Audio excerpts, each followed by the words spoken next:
সোমবার ভোরে খাবারের সন্ধানে সাকরাইল ব্লকের বহরাদারি ও গড়ধরা গ্রামে তাণ্ডব চালালো একটি দলছুট দাঁতাল হাতি। হাতিটি গ্রামে তাণ্ডব চালিয়ে তারপর গৃহস্থের মাটির ঘর ভেঙে ফেলে এবং ঘরের মধ্যে থাকা ধানও খেয়ে ফেলে।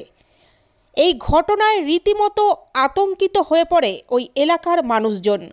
গ্রামবাসীদের বক্তব্য, বছরের বেশিরভাগ সময়ই দাঁতাল হাতির তাণ্ডব অব্যাহত। এদিন মোট 2টি বাড়ি ভাঙচুর করে ওই দাঁতাল হাতিটি।